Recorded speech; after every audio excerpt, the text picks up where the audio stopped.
The Bicycle Man by Ellen Say.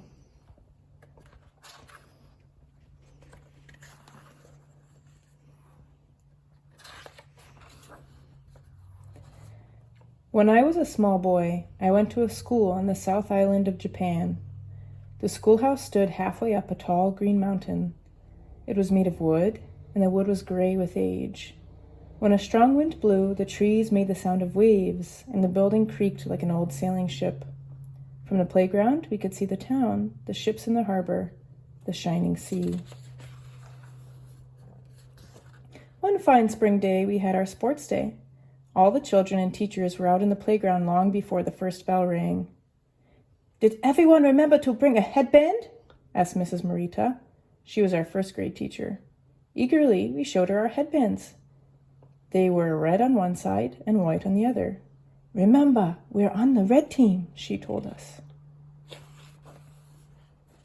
We swept the playground with all the brooms in the school. We tied colored flags and streamers to bamboo poles. We drew white lines in the ground with powdered chalk.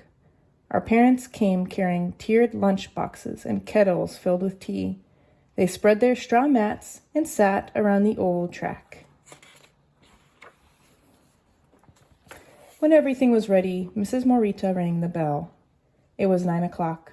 The principal stood on the platform and said, "Parents, children, my fellow teachers, let us remember that we are gathering here in the spirit of sportsmanship.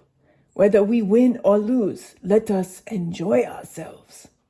We cheered and clapped our hands.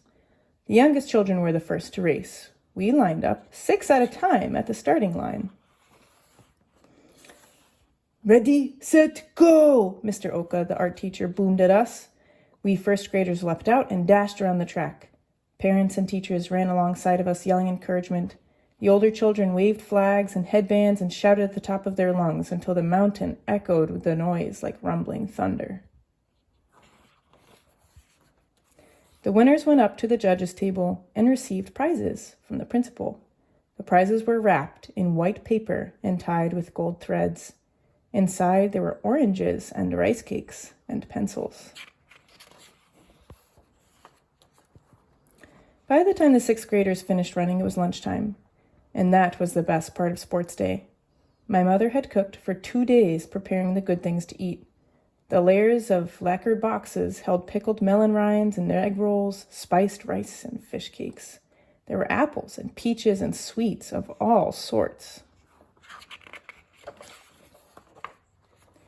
In the afternoon, we had the tug-of-war and piggyback races. After that, the grown-ups had a race of their own. Parents and teachers paired up and tied their ankles together with headbands and hopped around the oval. We screamed with delight when they stumbled and fell on top of each other. We were cheering, Mrs. Morita and someone's father, when a hush fell on the playground. We stopped moving and talking and stared toward the gate. 2 strangers were leaning over the fence, watching us. They were American soldiers. One of them was a white man with bright hair like fire, and the other man had a face as black as the earth. They wore dark uniforms with neckties, soft caps on their heads, and red stripes on their sleeves. They had no guns. "Look how black he is! Look at that red hair!" we whispered. The war had been over for only a short while, not even 1 year. American soldiers had a base in the harbor, but we had never seen them in our mountain. I felt afraid. The foreigners smiled and waved at us. When the black man cleared the fence and came toward us, we all drew back and stared. He was the tallest man I had ever seen, and his clothes, such sharp creases, and his shoes shone like polished metal. The soldier walked in huge strides toward the school entrance where the principal's bicycle stood. He pointed at the bicycle and turned to the judge's table. The principal stood up slowly. "He wants the bicycle," someone said. "Maybe he doesn't know what it is." "No, he wants to ride it." The principal walked up to the American and bowed. He looked like a small boy greeting a giant. The tall man gave a deep bow, almost bumping his head with the principal. We started to giggle. We watched them talk to each other with their hands. The principal pointed at the bicycle, then at the man, and nodded. "Yes, you are welcome to ride my bicycle," he seemed to say. The soldier put the palm of his hands together and smiled. The man took the bicycle by the handlebar, kicked up the stand, and rolled it out to the center of the playground. He motioned us to make room, and then called his friend. The other American was nearly as tall as the black man. He took off his cap and saluted us with a big bow. We giggled and bowed back. The strangers spoke to each other and nodded. The black man took off his jacket and handed it to the white man. Then he hoisted a long leg over the bicycle and began to pedal it around and around in a widening circle.